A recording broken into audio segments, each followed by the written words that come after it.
Blood. A child's blood. Smeared across chrome in 3 shaking letters. S-O-S. The hand that wrote them belonged to a 5-year-old boy who hadn't spoken a single word in over a year. He couldn't scream. He couldn't cry for help. So he bled instead.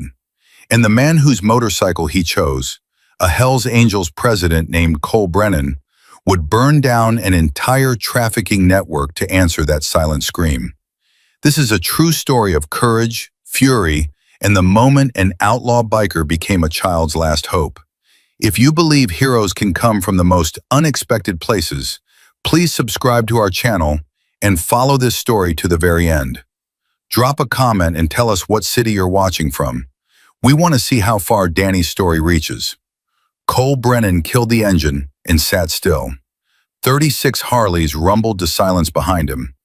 The heat came fast, rising off the asphalt in waves, pressing against his leather vest like a living thing. He pulled off his helmet, ran a hand through his sandy brown hair, and scanned the truck stop the way he'd scanned every room, every street, every open space for the last 20 years. Exits, vehicles, faces, threats. 3 tours overseas had wired his brain that way. Afghanistan twice, Iraq once. He came home with a titanium plate in his left shoulder, a scar running from his ear to his collarbone, and a habit of counting exits before he counted anything else. 5 minutes, brothers, he called out. Fuel up, water. We've got a long stretch to El Paso. Brick, his sergeant-at-arms, pulled up beside him. 6'4", red hair, arms like bridge cables. He had a 3-year-old daughter at home and a temper he kept on a very short leash. You good, boss? You've got that look. What look? The Hellman look, the one where something's about to go sideways. Cole shook his head. Just the heat. But it wasn't the heat. Something sat wrong in his chest. A tightness, a pressure, the same feeling he'd gotten 30 seconds before an IED ripped his Humvee apart in 2009. He'd learned not to ignore that feeling. He swung off the bike and headed toward the gas pumps. That's when he saw the boy. Small. So small that Cole's first thought was someone had lost a toddler. But no, the kid was older than he looked. Maybe 5. Sitting cross-legged on the concrete near the convenience store entrance, holding a piece of torn cardboard against his chest. Hungry, God bless. Dirty blonde hair matted against his forehead, an oversized t-shirt hanging past his knees like a dress. No shoes. His feet were black with grime, and Cole could see scabs on his ankles. Raw, infected, the kind that came from restraints. But it was the eyes that stopped him. Blue eyes, enormous in that gaunt little face. And they weren't begging. They weren't wandering the way a scared child's eyes would. They were locked onto Cole with an intensity that made his skin prickle. The boy was studying him, calculating. A 5-year-old should not have eyes like that. Cole had seen that look before, in Afghan villages, on the faces of children who'd learned that the wrong word, the wrong glance, the wrong movement meant pain. Children who'd been trained by violence to read every adult in the room and decide in a heartbeat, threat or ally. This boy was reading him right now. Brick, Cole said quietly. I see him. You see the woman? Brick's eyes shifted. 40 feet away, leaning against a dark blue minivan, a blonde woman in sunglasses smoked a cigarette. She watched the boy the way a rancher watches a fence line, not with affection, not with care, but with the cold attention of ownership. Handler, Brick muttered. Yeah. Cole walked toward the store, keeping his pace casual. He passed the boy, then stopped, dropped to one knee, put himself at eye level. Hey, buddy. The boy's grip tightened on his sign. You hungry? I can get you something from inside. The boy opened his mouth. Nothing came out. He tried again. His lips moved, his throat strained, his whole small body tensed with the effort of producing sound. But there was only silence, not shyness, not refusal. The boy was trying to speak and couldn't. Cole felt something crack inside his chest. "It's okay," he said softly. "You don't have to talk." The boy's eyes filled, not with tears, but with something worse: frustration, rage, the helpless fury of a person trapped inside their own body, screaming without sound. Then his gaze shifted to Cole's Harley, parked 6 feet away, chrome gleaming in the sun, the gas tank reflecting heat and light. The woman's voice cut across the parking lot, sharp, controlled, not a mother's voice. "Danny, come here, now!" The boy flinched. His whole body contracted like he'd been hit, but he didn't move toward her. His eyes stayed on the motorcycle.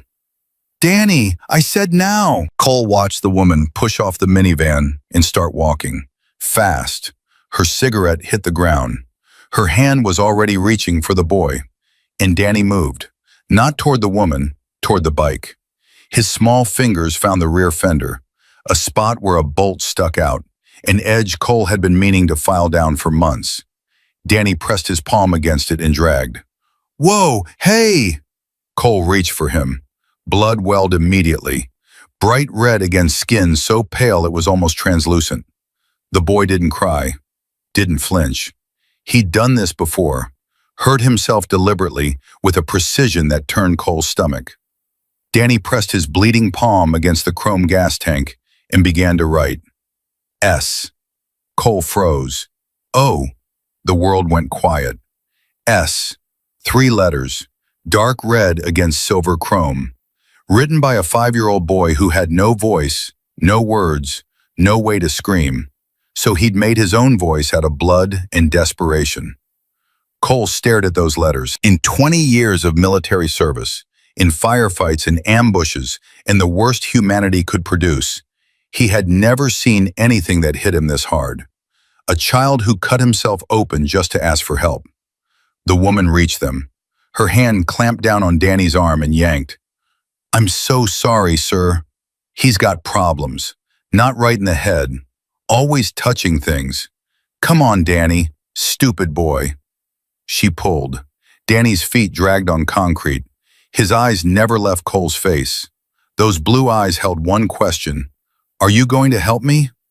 Cole stood up, slowly, to his full 6'1". His voice was quiet, and Brick, who knew him best, took a step closer because quiet Cole was dangerous Cole. "He's bleeding." "It's fine. He does this. I have Band-Aids in the van." "Let me see his hand." "Sir, I appreciate your concern, but—" "I said let me see his hand." Something in his tone made the woman hesitate. She glanced around. 36 Hells Angels were scattered across the truck stop, and at least a dozen of them had stopped what they were doing to watch. "He's my son," the woman said. "He's autistic. He hurts himself sometimes. We're handling it." Cole reached into his vest pocket and pulled out a $100 bill, held it toward Danny. "For the sign, buddy. You earned it." The woman's eyes locked onto the money. Cole kept it just out of her reach. "He takes it," Cole said, "not you." Danny reached with his uninjured hand. As his small fingers closed around the bill, Cole caught his wrist, gently, so gently, and turned it over, palm up.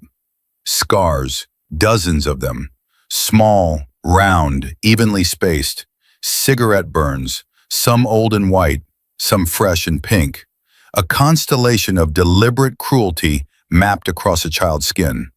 Cole's vision went red. He let go of Danny's wrist, looked at the woman. She saw his face and took a step back. "We're leaving," she said quickly. "Danny, van, now." She dragged the boy across the parking lot.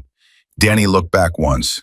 Those eyes, that silent question still hanging in the air between them. Cole didn't follow, not yet. He looked down at his gas tank. The blood was already drying in the Texas heat. 3 letters screaming from chrome. "Boss." Brick's voice was barely controlled. "Tell me we're not letting them drive away. Get Dallas, get Doc Wheeler, get Coyote. What are we doing?" Cole pulled out his phone and photographed the tank. The image was sharp and clear, a child's bloody handprint. SOS. "We're doing what we do, Brick. We're answering." The Hells Angels gathered behind the truck stop, 36 men in a tight circle. No one spoke above a murmur. Cole stood at the center and held up his phone. "5 years old," he said. "Mute, cigarette burns on both hands, and a handler who calls him stupid. He wrote this on my bike because he had no other way to ask." Silence. The kind of silence that precedes violence. Dallas pushed his wire-rimmed glasses up his nose. 34, lean, brown hair, former Army intelligence. He was already typing on his laptop, balanced on the seat of his Harley. "Blue minivan, Texas plates. I'm running them now." His fingers moved fast. "Registered to a Brenda Holloway. Address in Lubbock. But the registration was transferred 3 months ago from a vehicle owned by a company called Sunrise Family Services." "What's Sunrise Family Services?" "Give me 60 seconds. Dallas worked. The circle waited. "Shell company, filed in Nevada. No office, no employees, but it's connected to 3 other shells, all tied to properties in rural Texas and New Mexico." Doc Wheeler, the oldest man in the group at 45, silver blonde hair, Navy corpsman turned paramedic, spoke up. "That's not a mother and her kid, Cole. That's infrastructure." "I know what it is." "So what's the play?" "We follow. We find out where they're taking him. We find out how many other kids are involved. And then we get them out." Brick cracked his knuckles. "And the people running this?" Cole's jaw tightened. "They'll wish we'd called the cops instead." Coyote, 27, sandy blonde, wiry, a former Army Ranger who could disappear in an empty room, raised his hand. "I can tag the van. Magnetic tracker. She'll never know." "Do it. Fast." Coyote moved like smoke. 2 minutes later, he was back, giving a thumbs up. "Mount up," Cole ordered. 3 groups, staggered. "We stay back. We stay invisible. Nobody plays hero until we know what we're dealing with." As the brothers moved to their bikes, Brick fell in beside Cole. "You okay?" Cole was staring at his gas tank. The blood, the letters, a 5-year-old's last resort. "I had a sister," Cole said. "Jenny." Brick waited. "She got pulled into trafficking when she was 19. I was in Afghanistan. By the time I got home, she was too far gone. I found her once, tried to bring her out. She begged me to leave her alone, said she wasn't worth saving." Cole's voice was flat, but his hands were shaking. 3 months later, I got the call. Overdose. Motel room in Lubbock. She was 26. "Cole, that boy is 5 years old, Brick. 5. And he cut his own hand open because nobody in his entire life has listened. I'm listening now." He threw his leg over the Harley and hit the ignition. The engine roared to life. 36 bikes followed. The minivan pulled out of the truck stop heading west on I-40. Cole waited 3 full minutes before following. His brothers spread out in loose formation. Just another group of bikers on the highway. Nothing suspicious. Dallas's voice came through the Bluetooth in Cole's helmet. "Tracker's solid. She's doing 65, steady, heading west." Cole clicked his mic once. Danny was in that van, 5 years old, bleeding, silent, and heading deeper into the system that had swallowed him. Cole thought about the boy's eyes, how they'd found him in a crowd of 36 bikers and locked on. Danny hadn't chosen randomly. He'd watched. He'd waited. He'd picked the one man kneeling at his level, the one man who looked at him like a person instead of a problem. A 5-year-old had made a tactical decision. That was what trauma did to children. It turned them into soldiers before they could tie their own shoes. "Van's exiting," Dallas reported. "Highway 287 heading south." South, toward open ranch land, toward places where people disappeared. "Cole," Doc Wheeler's voice, "if there are other children, they'll need medical attention fast. I'm calling Mike Tanaka at Northwest Texas Hospital, getting supplies on standby." "Do it. Quiet." "What about law enforcement?" The question hung in the air. Cole had thought about nothing else for the last 40 minutes. Dallas, what do we know about the local sheriff down that way? Keyboard sounds. Then, Sheriff Roy Phelps, elected 12 years ago. And Cole, Sunrise Family Services has been making monthly payments to a personal account linked to Phelps. $2,000 a month, going back 3 years. They bought the sheriff. They bought the sheriff. Brick's voice cut in, hard with anger. So no cops. No cops, Cole confirmed. Not local ones. We handle this ourselves, and we hand it to the FBI when we're done. Clean and airtight. And if it's not clean, then it's not clean. But those kids come out. That's non-negotiable. The minivan turned onto a county road. Pavement gave way to gravel. Gravel gave way to dirt. The landscape opened up, flat, empty, exposed. Cole dropped further back, relying entirely on the GPS tracker. She's slowing, Dallas said, turning onto an unmarked road, coordinates putting her about 12 miles south of 287. Satellite shows a ranch property. Main house, 2 outbuildings, perimeter fence. How isolated. Nearest neighbor is 6 miles. Nearest town is 20. She picked this spot for a reason. Cole felt the old training kick in. His mind shifted from civilian to operational. Terrain, approach routes, entry points, threat assessment. He'd done this 100 times in Afghanistan, planned assaults on compounds where enemies hid behind walls and held innocents as shields. This was no different, except this was Texas, and the innocents were children. We don't go in tonight, Cole said. The words cost him. Every fiber of his body wanted to kick down doors and pull Danny out. We watch. We learn the pattern. We find out how many kids, how many guards, what kind of security. Then we hit them when we're ready. How long? Brick demanded. 2 days, maybe less. Those kids are in there right now, Cole. I know, and they'll still be there tomorrow. But if we go in blind and something goes wrong, a kid gets hurt, or they scatter and we lose them, then we've failed. I won't fail Danny, not like I failed Jenny. Silence on the comms. 2 days, Brick said finally. Not 1 hour more. Not 1 hour more. They set up surveillance on a ridge half a mile from the compound. Coyote deployed a small consumer drone. Nothing military, just a Best Buy quadcopter with a decent camera. What they saw stopped conversations mid-sentence. I'm counting, Coyote said, staring at his phone screen. Main house, 2 adults on the porch. Barn to the east, looks empty.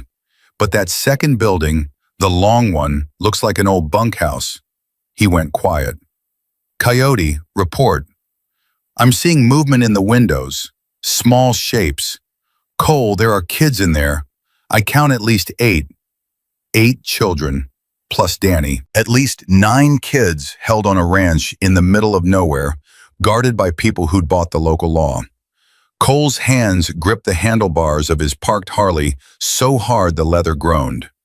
Dallas, I want everything. Owner of the property, every name connected to those shell companies, employment records, financial records, criminal records, everything. Already working it, Dallas paused. Cole, the boy, Danny, I ran missing children databases.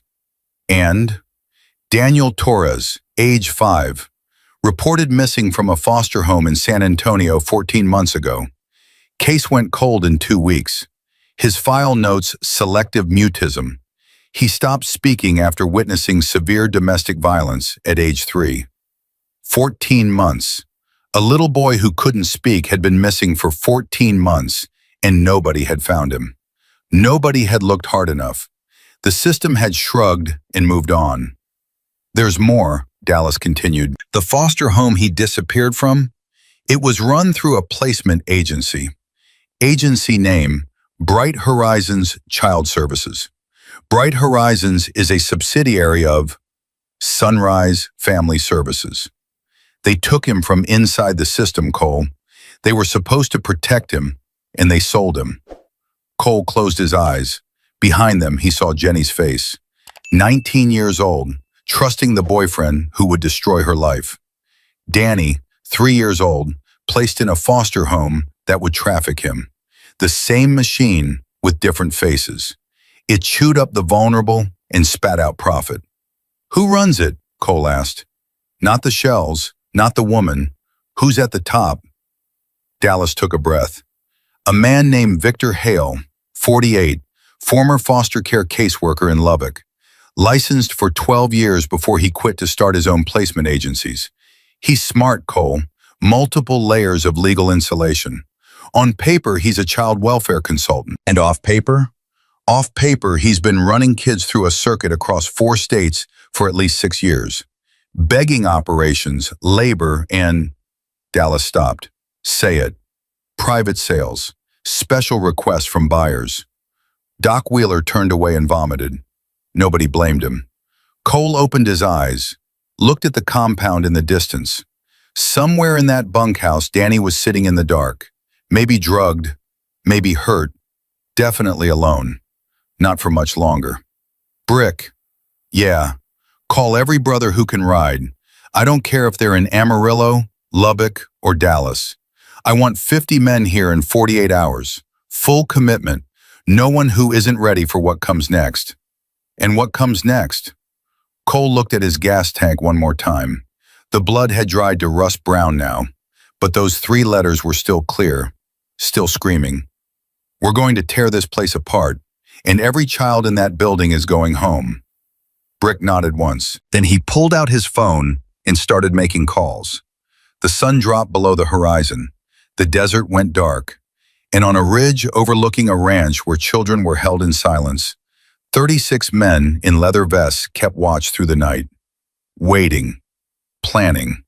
Because a 5-year-old boy had bled for help, and the Hells Angels had answered. 48 hours. That was the promise Cole had made. Not 1 hour more. And now, sitting on that ridge at 3 in the morning, with binoculars pressed against his eyes, he was watching the clock like a man watching a bomb. Coyote had maintained drone surveillance in shifts. Every 2 hours, a 15-minute flight, battery swap, backup. The patterns were becoming clear, and none of them were good. 2 guards, Coyote reported, crouching next to Cole. They rotate every 6 hours. Midnight to 6, 6 to noon, noon to 6, 6 to midnight. Armed, handguns at least. One of them carries a shotgun.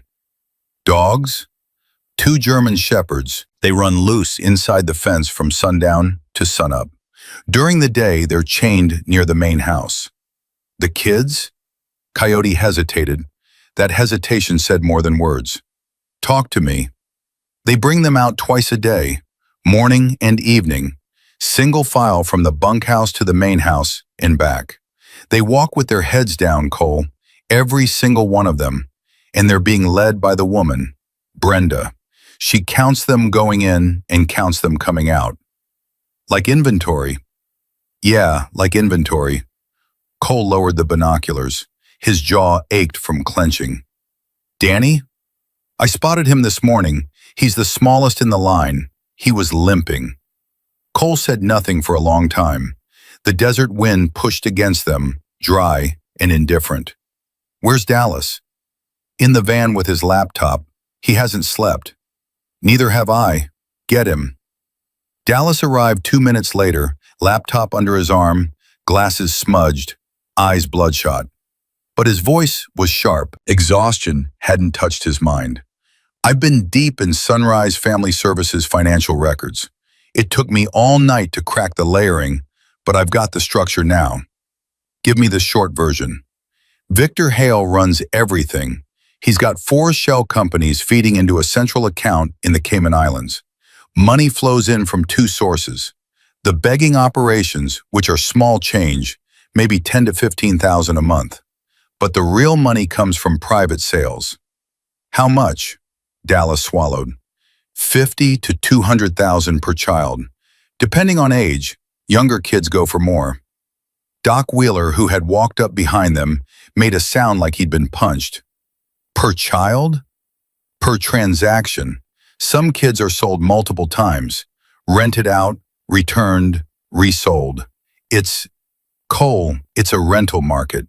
They built a rental market for children. Nobody spoke. The wind filled the silence. How many kids total? Cole asked. Through the whole network, based on the financial records? At least 40 over the past 6 years. I can only confirm 19 currently in the system, 11 at this compound, 8 others at locations I'm still tracking. The other locations, where? 2 properties in New Mexico, one outside Las Cruces, one near Roswell, both owned through the Shell network. I don't have eyes on them yet. Cole processed this. The operation was bigger than one ranch, bigger than one compound. They were looking at a network. One thing at a time, he said. This compound first. These 11 kids first. Danny first. There's something else. Dallas pulled up a document on his laptop. Sheriff Roy Phelps. I traced those payments from Sunrise to his personal account, but I also found something I wasn't looking for. Phelps has a scheduled visit to this ranch every Thursday. What day is it? Wednesday. Brick, who had been listening from 10 feet away, stepped forward. So the sheriff shows up tomorrow. That's our window. We go tonight. Tonight's too soon. We've got 24 men here. The rest won't arrive until morning. Then we go tomorrow night, after Phelps leaves, before anyone expects trouble. Cole turned to Doc Wheeler. Medical readiness? Mike Tanaka has supplies staged at his house, pediatric doses of fluids, antibiotics, sedation reversal agents. I told him the kids might be drugged, and he almost put his fist through a wall. He's ready. Rosa Gutierrez has her shelter prepped. 8 beds with overflow capacity for 15. Volunteers standing by. What about the journalist, Linda Pruitt? I briefed her yesterday, gave her enough to understand the scope, but nothing about timing or location. She's holding the story until we give the green light. Good. Cole looked at each man. Tomorrow night, we go in at 0100. That gives Phelps the whole day to visit, leave, and feel comfortable. Guards will be at their laziest in the dead shift after midnight. Rules of engagement? Brick asked. Children first. Everything else is secondary. We get those kids out quiet and clean. If someone resists, put them down, but alive. Dead traffickers can't testify. Dead traffickers can't give us the network. And Victor Hale? He's mine. They spent the rest of that day planning. Cole drew approach routes in the dirt with a stick. 3 teams. Alpha, led by Brick. 8 men, tasked with neutralizing the perimeter guards and securing the fence line. Bravo, led by Cole. 8 men, tasked with entering the bunkhouse and extracting the children. Charlie, led by a brother named Stokes, who'd arrived with the second wave. 8 men, held in reserve and responsible for vehicles and medical staging. Coyote would handle the dogs. Doc Wheeler had provided veterinary tranquilizer darts. Fast-acting, non-lethal. 2 shots, 2 sleeping dogs. What about the main house? Coyote asked. Hale and his people will be in there. Once the kids are out and secure, Brick's team shifts to the main house. Breach and clear. Flash and bang. I want Hale's computers, his phones, his files, everything. He'll have security on those devices, encryption, maybe remote wipe. Dallas held up a small black box. Signal jammer. The second we go in, nothing transmits in or out of that compound. No calls, no alerts, no remote wipes. I built it myself. Cole almost smiled. That legal? Not even close. Perfect. By late afternoon, reinforcements had arrived. Pickup trucks pulling into a staging area 3 miles from the compound. Men Cole had served with, men he'd bled with, men who dropped everything and drove through the night because a child had written SOS in blood, and that was enough. 52 men total, more than enough. But Cole's mind kept circling back to one thing. He pulled Dallas aside as the sun began its descent. The foster home Danny was taken from, the one run through Bright Horizons. Yeah? Were there other kids placed through that agency? Kids who might have been funneled into the same pipeline? Dallas looked at him carefully. I was hoping you wouldn't ask that yet. Why? Because the answer is ugly. Bright Horizons placed over 200 children in the past 5 years. Of those, 37 have been reported missing at various points. Most were eventually found, or the cases were closed administratively, meaning they aged out or the system lost track. But 11 of those 37 were never found. 11 missing kids, and nobody connected the dots? Different counties, different caseworkers. The system is so fragmented that nobody sees the whole picture. Each missing kid is just a file in a cabinet somewhere. One caseworker has too many cases. Flags get missed, deadlines pass. By the time anyone notices, the trail is cold. And Victor Hale designed it that way. He worked inside the system for 12 years, Cole. He knows every crack, every blind spot, every place where a child can fall through. He didn't just exploit the system, he engineered the failures. Cole felt something shift inside him. This wasn't just a rescue anymore. This was a reckoning. One more thing, Dallas said. I found a name in Hale's financial records that keeps appearing. Someone listed only as the broker. Payments going to this person are the largest in the system, sometimes $300,000 per transaction. Whoever this is, they're above Hale. Hale's not the top. Hale might be management, but someone else owns the franchise. Cole absorbed that, filed it, one thing at a time. Danny, some he'd met that morning. All of them had the same expression. You all know why we're here, Cole said. There are 11 children in that compound. The youngest is 5. They've been sold, drugged, starved, and burned. The system that was supposed to protect them fed them to the wolves instead. And the law that's supposed to serve justice is on the trafficker's payroll. He paused. Let that sink in. We are not law enforcement. We're not military. We're a motorcycle club. And tonight, that's exactly what those kids need. Because badges failed them. Paperwork failed them. Every institution designed to keep children safe looked the other way. But we won't. Brick raised his fist. Others followed. 52 fists in the dark. Rules are simple. Children first. Always. No unnecessary force, but no hesitation either. These people chose to hurt kids. They chose the consequences that come with that. Get the children to the vehicles. Get the vehicles to Rosa's shelter. Doc Wheeler and his medical team handle triage. Dallas jams their communications the moment Alpha Team moves on the guards. He looked at Brick. Alpha, ready? Born ready. Coyote, dogs? 2 darts, 2 dogs, 30 seconds. Bravo, you're with me. We hit the bunkhouse the moment Alpha confirms perimeter secure. Charlie, engines running, lights off. The second kids start coming out, you receive them. Cole jumped down from the truck. Brick grabbed his arm. Jenny would be proud of you. Cole's throat closed. He couldn't speak for a moment. Then, let's bring those kids home. They moved out at 12:45 a.m. Coyote went first, alone, carrying a tranquilizer pistol Doc Wheeler had borrowed from a veterinarian friend. He moved across the desert floor in total darkness, navigating by memory and GPS. The compound's fence was chain link, 6 feet, no razor wire. Complacent. These people relied on isolation, not fortification.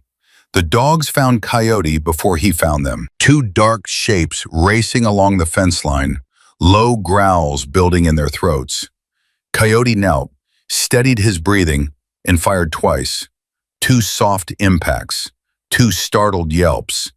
Then silence as both animals folded onto the dirt, breathing slow and deep. Dogs neutralized, Coyote whispered into his mic. Alpha, move, Cole ordered. Brick's team flowed through a gap Coyote had already cut in the fence. They split into pairs, approaching the 2 guard positions simultaneously.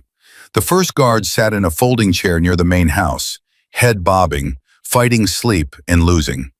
Brick came up behind him, wrapped one massive arm around his throat, and squeezed. The guard struggled for 4 seconds, then went limp. zip-tied and gagged in under 30 seconds. The second guard was in an old truck near the bunkhouse, engine off, radio playing country music. He never saw the hand that reached through his open window, never heard the voice that told him to stay quiet. He woke up zip-tied in the truck bed, staring at the stars, wondering what had happened. Perimeter secure, Brick reported. 2 guards down, no alerts. Dallas, jam it. Jamming now, nothing in or out. Bravo, on me. Cole moved toward the bunkhouse. His heart pounded, but his hands were steady. This was the moment. 14 months of silence for Danny. 6 years of horror for God knew how many children. It ended in the next 5 minutes. The bunkhouse door was padlocked. Old lock, cheap. Coyote had it open in seconds with bolt cutters. Cole pushed the door inward, slowly. The smell hit him first. Sweat, urine, fear. And underneath it something chemical, sweet, cloying. Cough syrup. Children's cough syrup.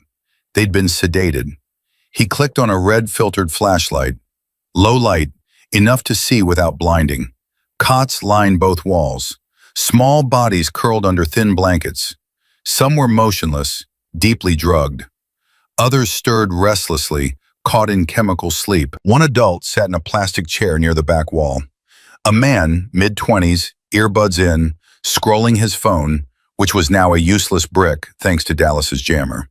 He looked up when the door opened. His mouth formed a question. Cole was on him before the question became sound.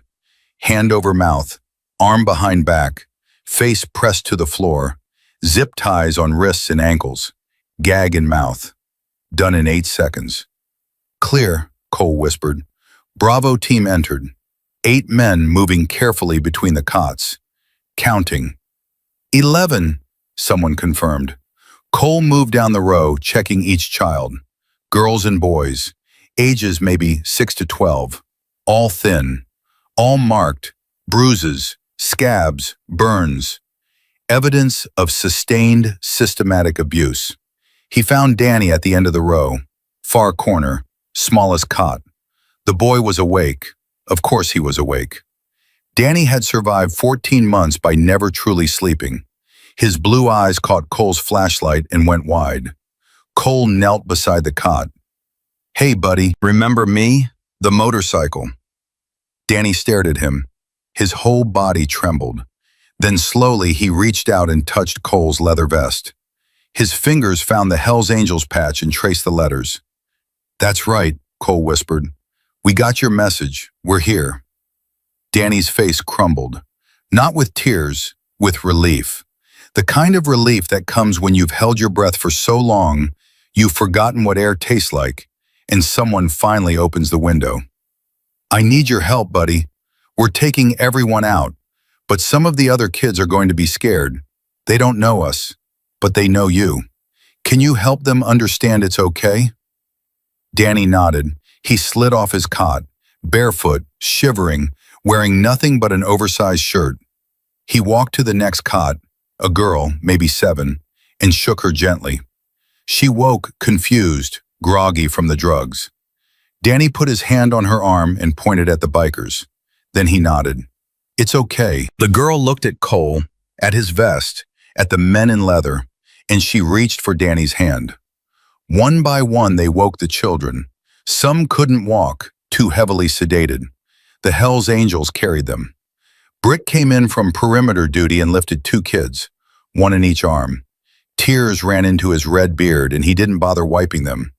Coyote carried a boy who couldn't have been older than 6, the child's head lolling against his shoulder. It's okay, little man, Coyote kept saying. You're going home. You're going home. They moved the children through the darkness toward Charlie Team's waiting vehicles. Doc Wheeler met each child with a penlight in gentle hands, checking pulses, checking pupils, checking for injuries that needed immediate attention. Drugged but stable, he reported. All of them. Diphenhydramine in high doses. That's Benadryl, basically. They're using over-the-counter allergy medicine to knock these kids out every night. Monsters, Brick spat. Medical monsters. Doc Wheeler corrected. Someone calculated those doses. Someone with training. This is methodical. The children were loaded into vehicles. Rosa's volunteers, who'd driven down from Amarillo, received them with blankets, water, and soft voices. Danny refused to get in any vehicle. He planted his feet and shook his head violently. Cole knelt in front of him. "What's wrong, buddy?" Danny pointed at the main house. Then he held up fingers. One hand open, 5 fingers. The other hand with 3 fingers extended, 8. He pointed at the main house again, then made a motion Cole recognized. Hands flat, palms facing each other, opening and closing. A door. There was a door in the main house. "There are more kids?" Cole asked. "In the main house?" Danny nodded frantically. 8 fingers again. Cole's blood went cold. 11 in the bunkhouse, 8 in the main house, 19 total? Danny shook his head. He held up his hands differently, pointed at the main house, showed 8 fingers, then put his finger to his lips. Secret. Hidden. The other children were hidden somewhere in the main house.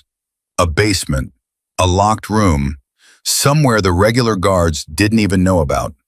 "Oh, God," Doc Wheeler breathed. Cole stood up, looked at Brick. "The main house, now." Brick's eyes were already hard. "With pleasure."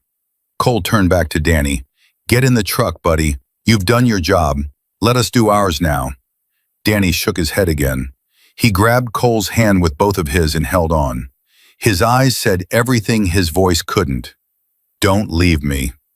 Cole looked at Doc Wheeler. "Stay with him. Don't let him out of your sight." He pried Danny's fingers loose as gently as he could.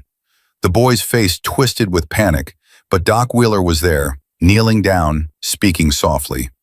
Cole turned toward the main house. Victor Hale was inside. The man who'd built a machine to devour children. The man who'd turned a 5-year-old boy into a silent, scarred commodity. Cole touched the Colt 1911 under his vest, felt its weight. Familiar, dangerous. He'd promised Brick, alive. Hale needed to be alive. For the trial, for the network, for the children who'd come after Danny. But God, the other option was tempting. "Brick, Alpha Team, on me. We breach in 60 seconds. 11 children were safe in the trucks, but 8 more waited somewhere inside that house. And the night was far from over. Cole counted to 60 in his head. Not fast, not slow.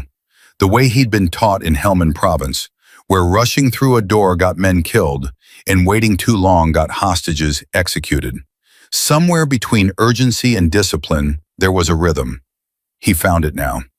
Brick stacked up on his left, Coyote on his right. 5 more brothers behind them, filling the porch steps without a sound. Every man knew his assignment. Every man had done this before, in sand-colored buildings 10,000 miles away. The muscle memory didn't care that the desert was Texas instead of Afghanistan. Cole put his hand on the front door. Unlocked, arrogant. These people felt so protected by isolation and corruption that they didn't even lock their doors at night. He pushed it open. The living room was dark, television flickering on mute, casting blue shadows across the walls. A man slept on the couch, beer cans scattered on the floor around him. Cole recognized him from the drone footage, one of Hale's people. Mid-30s, soft, not a fighter. Coyote was on him in 2 strides. Hand over mouth, zip ties. Done. The man's eyes flew open, wild with confusion, but Coyote pressed a knee into his back and whispered, "Scream and you'll wish you hadn't." Cole moved deeper into the house. Kitchen. Empty. A hallway branching left and right. The air smelled like stale cigarette smoke and whiskey. A toilet flushed. Cole froze. Bathroom door, 6 feet ahead. Light bleeding from underneath. He flattened against the wall. Brick mirrored him on the other side. The door opened and a woman stepped out. Not Brenda. Someone new. Dark-haired, mid-40s, heavy. She looked up and saw 2 massive men in leather vests, and her mouth opened to scream. Brick's hand covered her face before sound escaped. He lifted her off the ground with one arm, carried her back into the bathroom, and set her down on the tile. Zip ties. Gag. He looked at her with absolute contempt. "How many adults in this house?" he asked, pulling the gag loose for 1 second. "3," she gasped. "Just 3. Please don't hurt me, please." Gag back in. Brick stepped out and held up 3 fingers to Cole. One on the couch, one in the bathroom. That left Victor Hale. Cole moved down the hallway. A closed door at the end. Light underneath. He could hear something. A keyboard clicking. Someone working at 1 in the morning. Someone who had so little conscience that he could run a child trafficking operation and still keep business hours. Cole tried the handle. Locked. He didn't kick it, didn't ram it. He stepped back and Brick stepped forward with 260 pounds of marine behind his shoulder. The door frame splintered on impact. The door flew inward and bounced off the wall. Victor Hale sat behind a desk, laptop open, reading glasses perched on his nose. Brown hair going gray, clean shaven. The kind of face you'd see at a school board meeting or a church potluck. Ordinary, forgettable. The banality of evil dressed in a flannel shirt. Hale looked up. His expression cycled through surprise, confusion, and calculation in under 2 seconds. His hand moved toward the desk drawer. "Don't," Cole said. Hale's hand kept moving. Cole crossed the room in 3 steps, grabbed Hale's wrist, and slammed it flat on the desk. With his other hand, he opened the drawer. A Glock 19, loaded, round-chambered. Cole ejected the magazine, cleared the chamber, and tossed the pieces to Brick. "Victor Hale," Cole said, still holding the man's wrist against the wood. "We need to talk." Hale's eyes were calculating, not panicked, not afraid, assessing. "Who are you?" Wrong question. "If this is a robbery, there's cash in the safe. 20,000. Take it and leave." I said wrong question. Cole released Hale's wrist and stepped back. Brick positioned himself at the door. Coyote entered and went straight for the laptop, pulling a USB drive from his pocket. Dallas had prepped it with cloning software. "What you should be asking," Cole said, "is where are the children?" Something flickered behind Hale's eyes. The first crack in that composed mask. "I don't know what you're talking about. This is a private ranch. You're trespassing. I'm calling the police." "Your phone's dead. Signal jammer. And your friend Sheriff Phelps isn't coming. Nobody's coming, Victor. It's just us." Hale reached for his desk phone. Deadline. He pulled out his cell. No signal.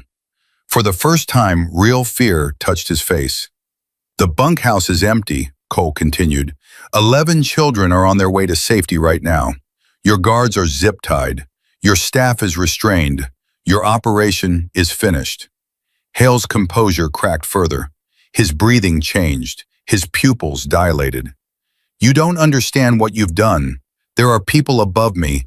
People who will—" "The broker?" Hale's mouth snapped shut. The color drained from his face so fast Cole thought he might faint. "Yeah," Cole said. "We know about the broker. We know about the Cayman accounts. We know about Sunrise Family Services, Bright Horizons, and every shell company in between. We know about the 40 children you've processed through this network over 6 years. We know about Sheriff Phelps and his $2,000 a month. You can't. How do you? What I don't know yet is where the other 8 children are, the ones hidden in this house."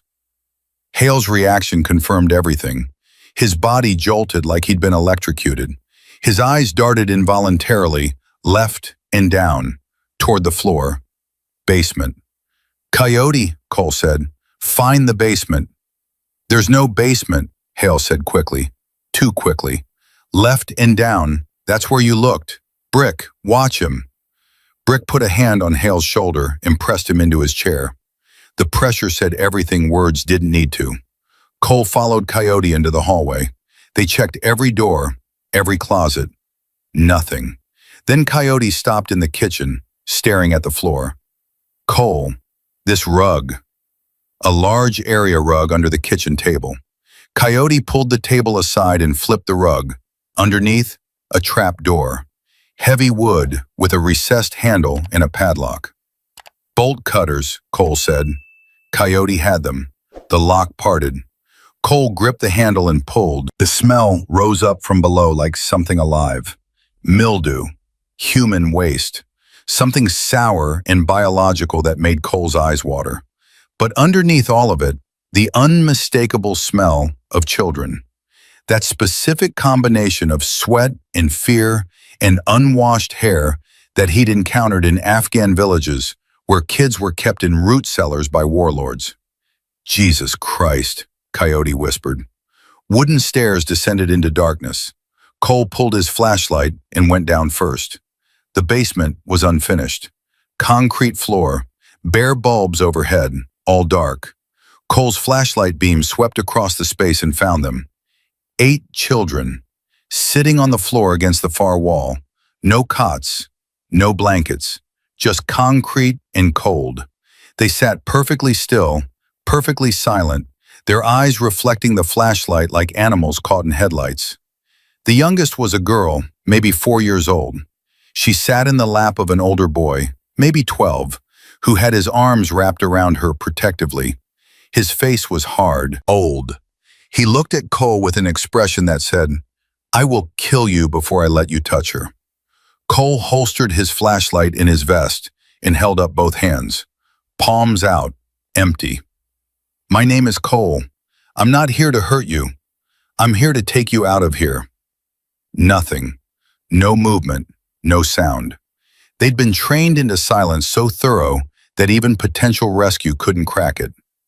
"There's a boy upstairs named Danny, blonde hair, about 5 years old.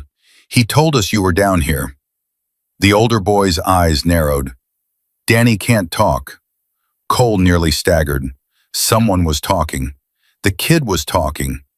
"No, he can't, but he found a way to tell us. He's brave like that. What's your name?" "Why should I tell you?" "Because I'm going to get you out of this basement, and it'd be nice to know what to call you." The boy stared at Cole for a long time, measuring, deciding. The same look Danny had given him at the truck stop. Children who'd been forced to develop the survival instincts of combat veterans. Marcus, how long have you been down here?" "They put us down here when buyers come, so nobody sees us. We're the ones who aren't for sale yet." Cole's stomach dropped. "Yet?" "Mr. Hale says we need to be trained first. He says we're not ready." Trained. Cole wanted to go back upstairs and break every bone in Victor Hale's body. Instead, he breathed, steady, focused. "Marcus, I need you to trust me. Can you do that?" "Last person who said that sold me." The words hit Cole like a bullet. This boy had been betrayed by every adult in his life.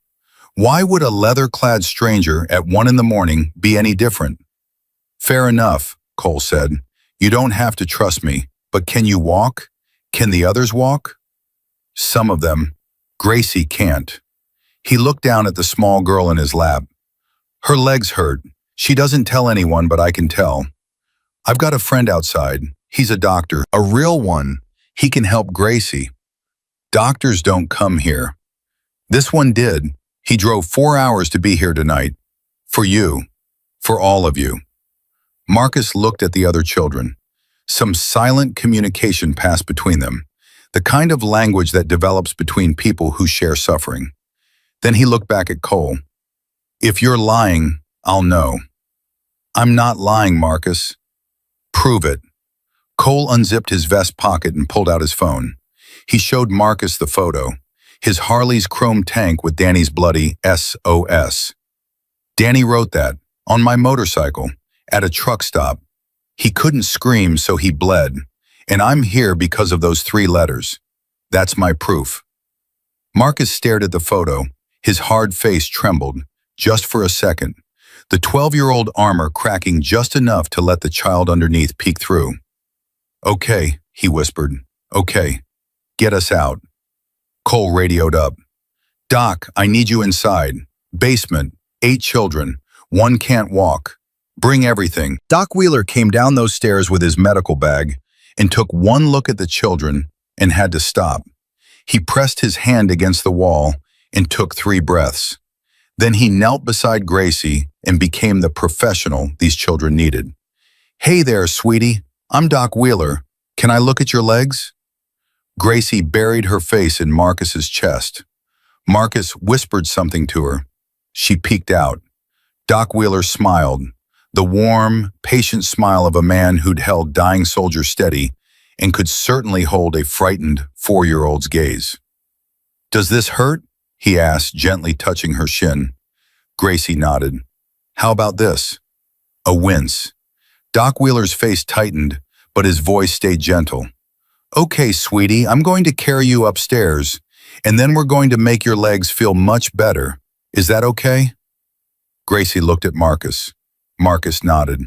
She reached for Doc Wheeler, and when his arms closed around her, she started crying. Not loud, just a thin, keening sound, like air escaping a tire.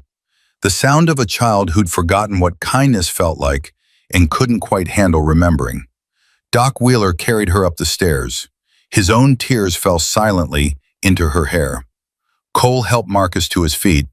"You're in charge of the others. Get them up those stairs. My men are going to carry anyone who can't walk. Can you handle that?" Marcus squared his jaw. 12 years old and already a leader forged in hell. "I've been handling it for months. What's one more time?" The children came up from that basement like ghosts emerging from a grave. Thin, pale, blinking against even the dim light of the kitchen. Brick stood at the top of the stairs, and each time a child appeared, something in his face broke a little more and rebuilt a little harder. "How many?" Brick asked Cole. 8. 19 total with the bunkhouse. Danny was right. What kind of man puts kids in a basement? The kind that's sitting in that office right now. And I'm about to have a conversation with him. Cole walked back to Hale's office. The man hadn't moved from his chair. Brick's hand on his shoulder had been persuasive. But Hale's eyes were different now. The calculation was gone. Raw fear had replaced it. 19 children, Cole said. 11 in the bunkhouse. 8 in your basement. How long has that basement been operational? Hale said nothing. Let me rephrase. I have 19 children who are going to need years of therapy because of what you've done. I have a laptop full of your records that my tech guy is cloning as we speak.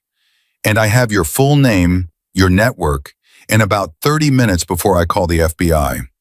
So your window for cooperation is exactly as wide as my patience.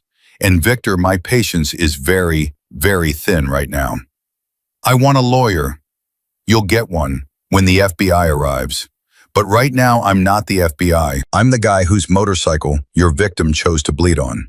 And I'm asking you a question. You can't do anything to me. This is America. I have rights. Cole leaned forward. You put 8 children in a basement. You sold kids to buyers like they were cattle. You drugged 11 others every night with cough syrup so they wouldn't cry. And you're talking to me about rights? Everything I've done has been careful.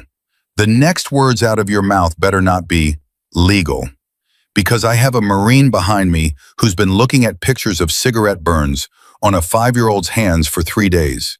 And he is running out of reasons to keep you comfortable. Hale's mouth worked. Sweat rolled down his temples. The broker, Cole said, give me a name. I can't. Can't or won't. You don't understand. The broker isn't someone you go after. The broker goes after you. If I talk, I'm dead. My family's dead. You don't have a family, Victor. I checked. Divorced. No kids of your own. Isn't that ironic? The man who sells children doesn't have any. Hale flinched. Give me the name. I give you the name, I'm a dead man. You're a dead man anyway.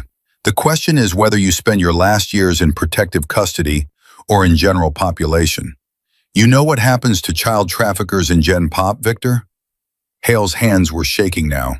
His composure, the mask he'd worn for years as an upstanding community member, was dissolving. They'll know I talked. They already know something's wrong. Your guards are down, your compound is compromised, and your phones don't work. By sunrise, this will be on every law enforcement wire in the country. The broker is going to assume you talked whether you did or not. So your only play, Victor, is to get ahead of it. Give the FBI enough to put the broker away, and maybe they keep you alive. The logic was brutal and airtight. Cole watched it sink in. Nathaniel Cross, Hale whispered. Cole didn't recognize the name, but behind him Dallas, who had come in with his laptop, inhaled sharply. Who is he? Cole asked. Dallas answered, Nathaniel Cross, Dallas businessman, real estate developer, net worth approximately $400 million, heavy political donor. He hosted a fundraiser for the governor last year. He's untouchable, Hale said. He owns judges. He owns senators. He owns people in the bureau. Nobody's untouchable, Cole replied. Not tonight. You don't believe that? I believe 19 kids are free right now because a 5-year-old boy wrote 3 letters in blood. I believe in things that shouldn't be possible. Give me everything on Cross, every transaction, every meeting, every communication. Hale looked at his laptop, now in Dallas's hands. It's all on there, encrypted folder. Password is Grace_2019. Grace, Cole repeated. You named your password after a child? Hale looked away. Something that might have been shame crossed his face. Or maybe just the recognition that his life was irrevocably over. Dallas was already typing. I'm in. Cole, there are hundreds of files, transaction records going back years, client lists, photos, video. This is the entire operation. Copy everything, then we make the call. Cole pulled out his phone. The signal jammer was still active, but Dallas had programmed it with a bypass frequency for their own communications. Cole dialed a number he'd memorized 2 days ago. 3 rings. Coleman. Agent Coleman, this is Cole Brennan. I've got a present for you. A pause. Brennan, it's 2 a.m. I know. I've got a ranch compound in rural Texas with 19 recovered trafficking victims, ages 4 to 14. 4 restrained suspects, including the network operator. A laptop full of financial records, client lists, and evidence linking the operation to a buyer network across 4 states, and a name you're going to want to hear. Silence. Then, give me the address. Cole read off the coordinates. One more thing. Your field office in Dallas. Someone there is on the payroll. Cross has people inside the bureau. Hale confirmed it. Cross? Nathaniel Cross?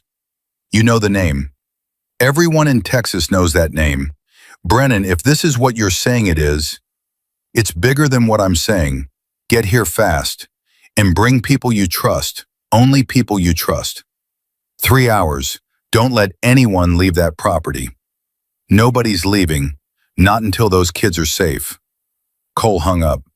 He looked at Hale, small behind his desk. Then he walked out of the office without another word. There was nothing more to say to Victor Hale. The man had made his choices over 6 years and 19 children, and God knew how many ruined lives. The justice system would handle him now. Outside, the night air hit Cole like cold water.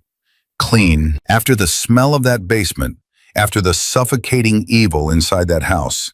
The desert air felt like absolution. Brick appeared beside him. Kids are all loaded. Doc Wheeler says they're stable. Rose's people are ready to transport. Send them. Now. I don't want those children on this property 1 second longer. What about the FBI? Coleman's 3 hours out. We hold the compound until she arrives. And Hale? Zip tied to his chair. He's not going anywhere. Brick nodded. Then he grabbed Cole's arm. Hard. There were kids in a basement, Cole. A basement. Under the kitchen floor. Right under the place where those animals ate dinner and watched TV. I know. I can't. I've got a daughter. She's 3. She's at home right now, sleeping in her bed with her stuffed rabbit. And these kids were on a concrete floor in the dark. Brick's voice broke. The biggest man in the club, the hardest man Cole had ever known, crumbled right there in the Texas night. I can't process this. Cole gripped his arm. You don't have to process it tonight. Tonight you did your job. You helped save 19 kids. Process it tomorrow. Process it next week. Process it with your daughter on your lap.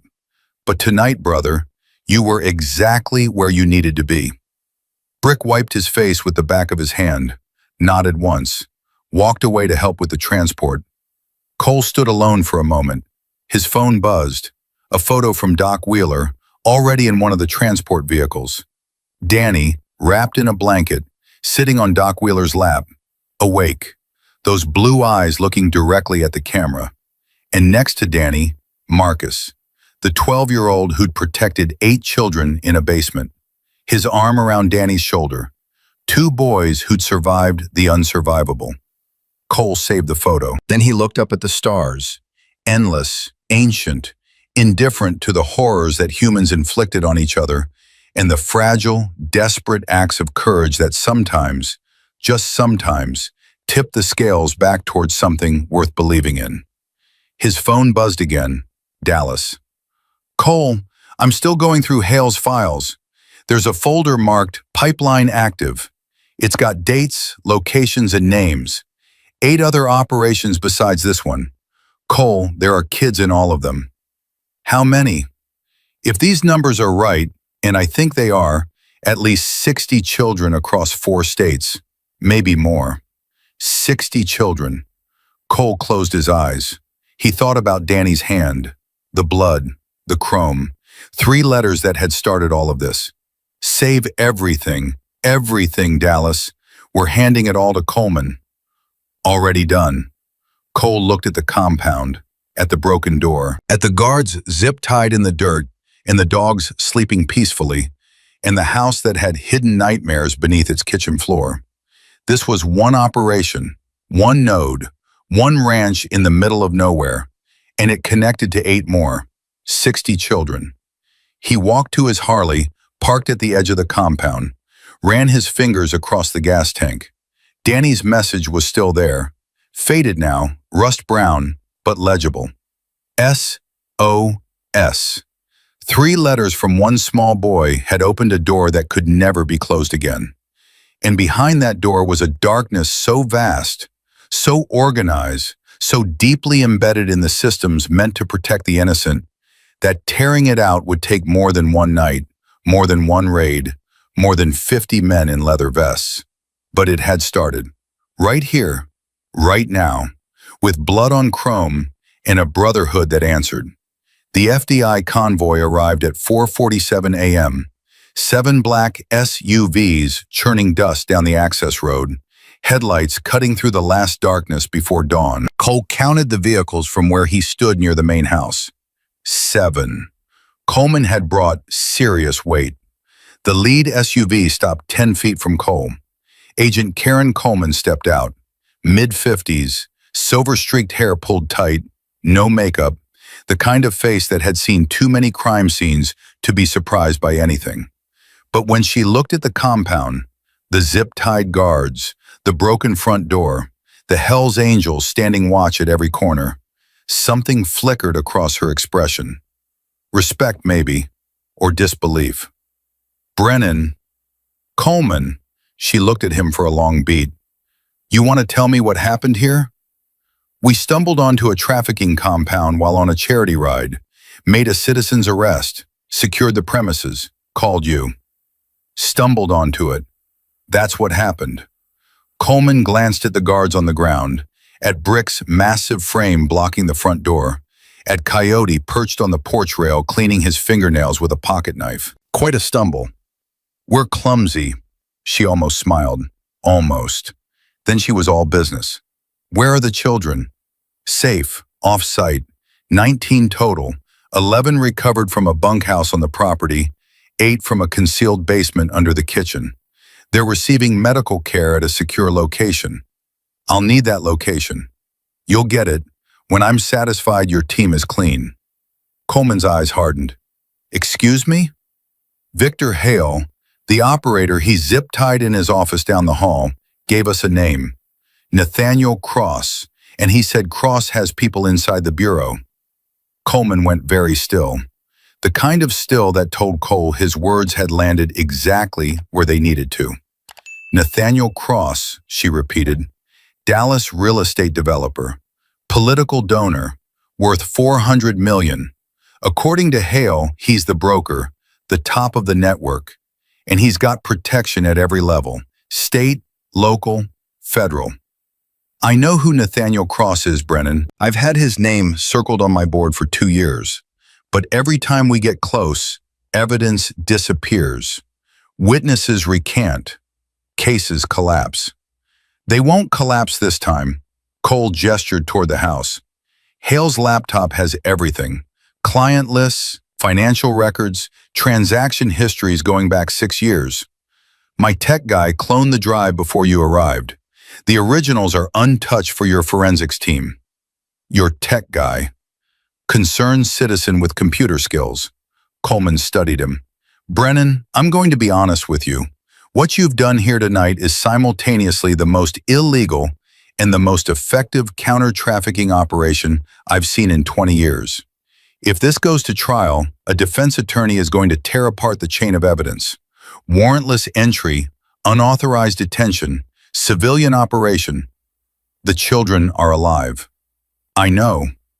19 kids are breathing right now because we didn't wait for a warrant. Your system had 2 years and couldn't get close. We had 3 days. Coleman held up her hand. I'm not arguing with results. I'm telling you what's coming. Cross has the best lawyers in Texas. They'll try to suppress everything. Then don't let them. Cole reached into his vest and pulled out the flash drive Dallas had prepared. This is the clone. Everything from Hale's laptop. If the originals get compromised, if evidence disappears from your system the way it has before, you'll have a backup. Coleman looked at the drive. I can't officially accept this. Then unofficially put it in your pocket and officially find the same evidence on the laptop inside. She pocketed the drive. You're a dangerous man, Brennan.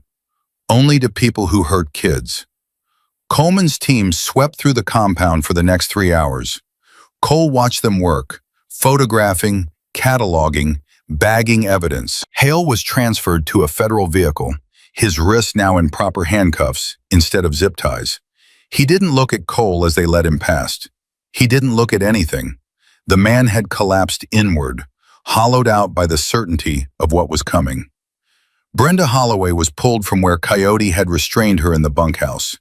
She came out crying, babbling about how she was forced, how Hale had threatened her, how she was a victim too. Brick stepped in front of her.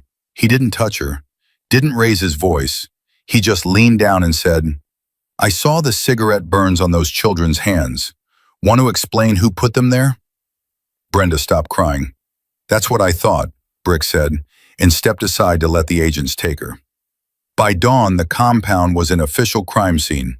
Yellow tape, numbered evidence markers, the mechanical efficiency of federal law enforcement doing what it did best. Cole gathered his brothers. We're done here. Time to go check on our kids. The ride to Rosa's shelter took 40 minutes. Cole pushed hard, the weight of exhaustion pulling at his shoulders, but something stronger pushing him forward. He needed to see Danny, needed to confirm with his own eyes that the boy was safe, warm, breathing. Rosa met them at the door. Her eyes were red, her hands shaking, but her voice was steel. They're all inside, fed, bathed, in clean clothes. Most of them are sleeping. Danny? Won't sleep, won't let go of Marcus. Those two are glued together on the couch. Cole walked inside. The shelter was small, a converted church annex with a kitchen, a common room, and rows of cots in the back. Volunteers moved quietly, carrying water, folding blankets, speaking in whispers. Pastor Tom stood in the corner, his Bible closed in his hands, tears streaming silently down his weathered face. Danny sat on the couch, exactly as Rosa described, Marcus beside him, the older boy's arm around the younger one's shoulders, both awake, both watching the door. When Danny saw Cole, he didn't run, didn't reach. He just stared. And then slowly the tension drained from his small body. His shoulders dropped. his hands unclenched. He leaned into Marcus and closed his eyes. Safe. He finally believed it. Cole sat down across from them. Marcus watched him with that hard, measuring gaze. 12 years old and already ancient. It's over? Marcus asked. It's over. All of it? Not just the ranch? Cole paused. He could lie, give the boy comfort. But Marcus had earned the truth. And kids who'd been lied to by every adult in their lives could smell dishonesty from a mile away. The ranch is done. Hale is arrested, but there are other places like it. Other kids. We're working on that. Marcus absorbed this. How many other places? We think 8. There are more than 8. Cole leaned forward. How do you know? Because they talked in front of us. Hale and the others. They thought we were too scared or too young to understand. But I listened. I always listened. Marcus's voice was steady, flat, controlled. There's a place in New Mexico where they keep the older kids, teenagers. And another one, I don't know where, but Hale called it the warehouse. He said that's where kids go when they can't be used anymore. Cole's blood went cold. Can't be used anymore? When they get too old, or too sick, or too... Marcus trailed off. His composure slipped for just a second, and underneath it Cole saw the boy. Terrified, exhausted, holding himself together with nothing but willpower and the desperate need to protect the children who depended on him. Marcus, how old are you? 12. How long were you with Hale? 2 years, since I was 10. I was in foster care in Houston. A caseworker said she had a better placement for me. Nice family, big house. She drove me to the ranch instead. Do you remember the caseworker's name? Patricia Dunn. She wore too much perfume, and she smiled too much. The kind of smile that doesn't reach the eyes. Cole pulled out his phone and texted Dallas. Patricia Dunn, Houston foster care. Find her. Dallas responded in under a minute. Patricia Dunn, licensed foster care caseworker, Houston. Terminated 18 months ago. Current status, missing. Reported missing by her mother 9 months ago. Case open, no leads. Cole stared at the message. Missing. Not hiding. Not on the run. Missing.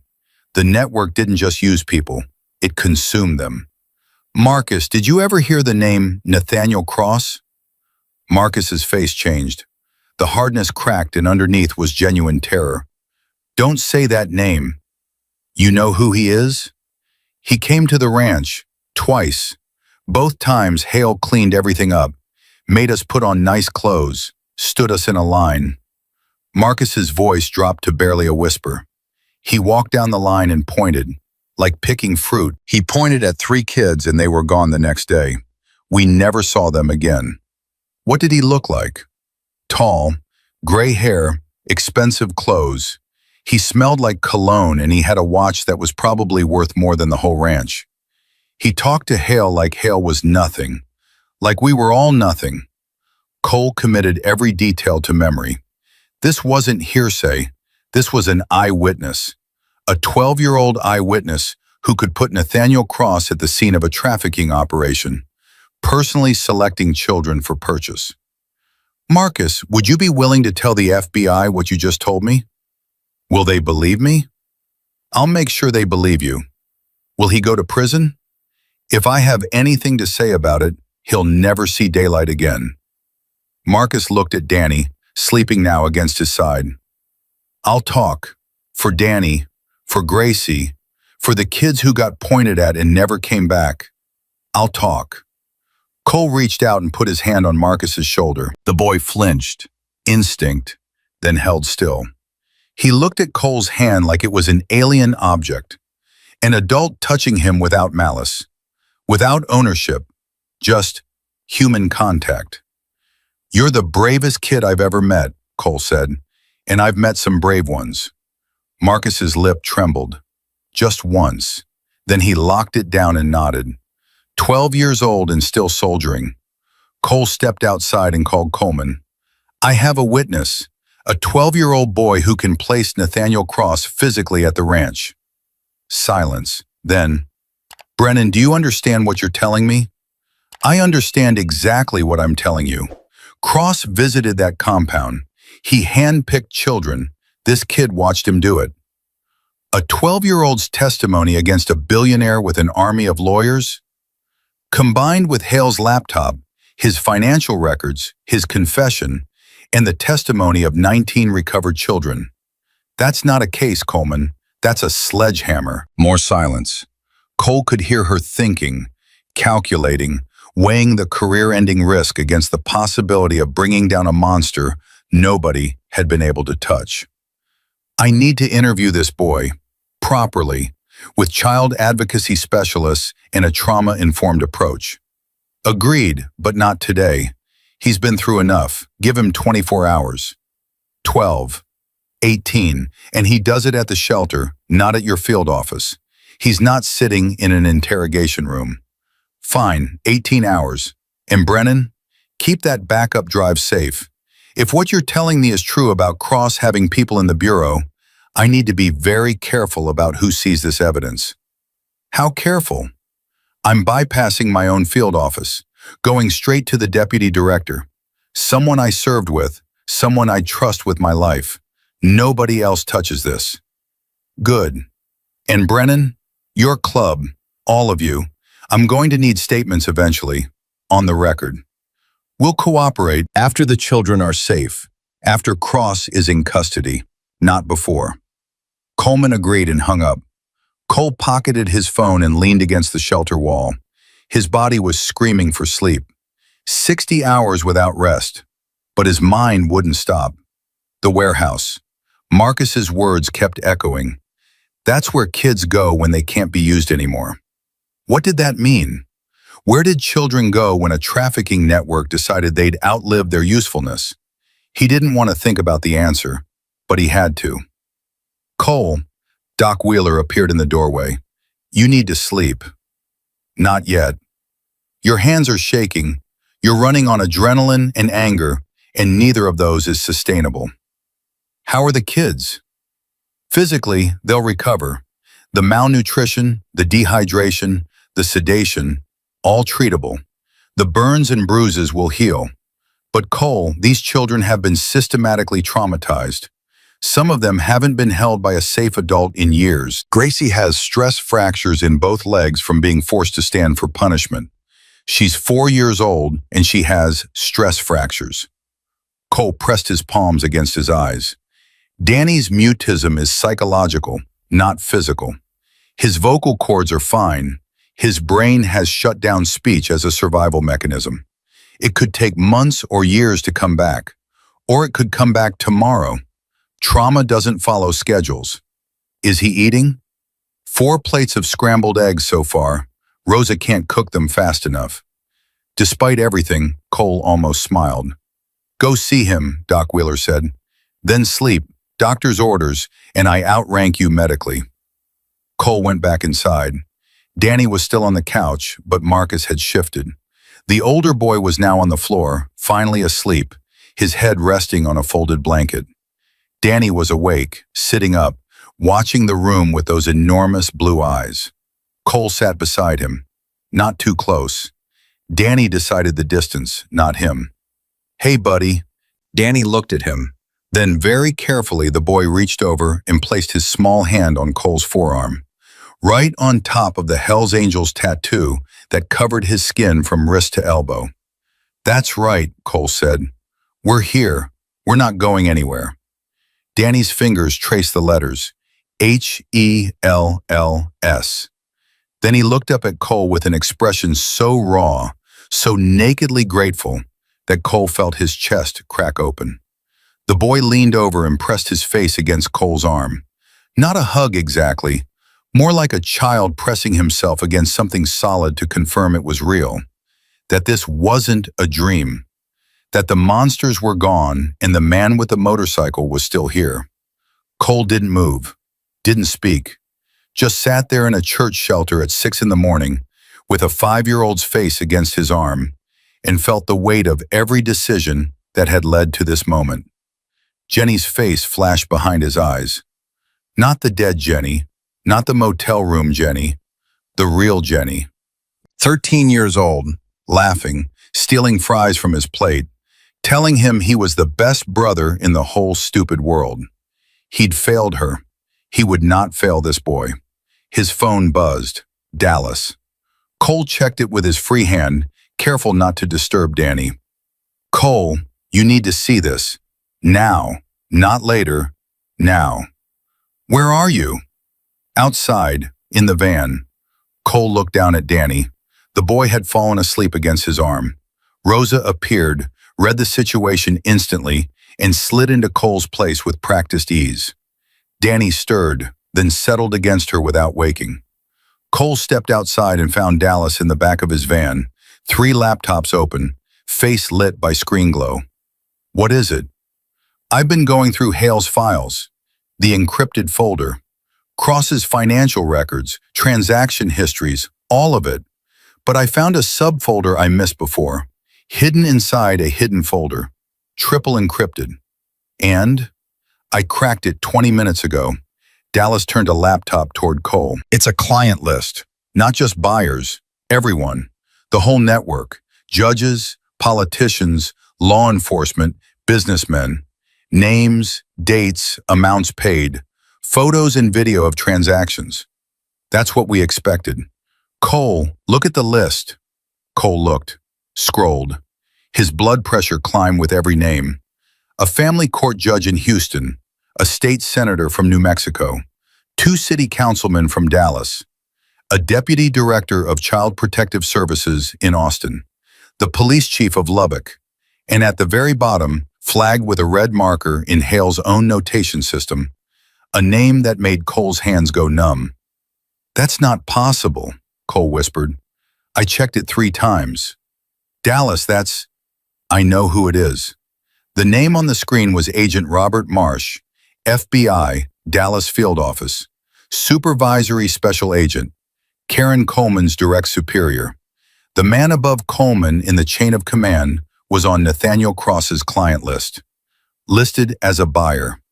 12 transactions over 4 years, payment totals exceeding $1.2 million.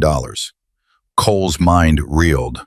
Coleman had said she was bypassing her field office, going to the deputy director. But Marsh would know about any major case coming through Dallas. He would see the reports. He would have access to evidence. And if Cross got word that the compound had fallen, when was Marsh's last transaction? Cole asked. 6 weeks ago. Coleman said she's been hunting this network for 2 years and could never get close. Now we know why. Every time she got warm, Marsh tipped them off. Cole, it gets worse. How does it get worse? Dallas pulled up another file. Marsh authorized the original investigation into the foster home Danny disappeared from, and he's the one who ordered it closed after 2 weeks. Insufficient evidence, he wrote. Case deprioritized. The man who was supposed to investigate Danny's disappearance was the same man paying to abuse children through the network that took him. Cole grabbed the edge of the van to steady himself. The rage that hit him was physical, a wave of heat and nausea, and the overwhelming urge to break something. Does Coleman know? No, and if you tell her through normal channels, Marsh could intercept the communication. We have to tell her. She's sending evidence to her chain of command. If Marsh gets his hands on it, evidence disappears, just like it has every other time. Cole pulled out his phone, stared at Coleman's number. If he called, the call would be logged. If Marsh was monitoring Coleman's communications, and given his position, he could, then a call from Cole Brennan to Agent Coleman hours after a major raid would trigger every alarm.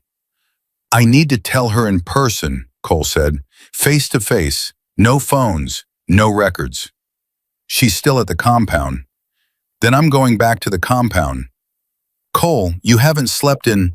Sleep can wait. If Marsh finds out what's on that laptop before Coleman secures it, this whole thing falls apart.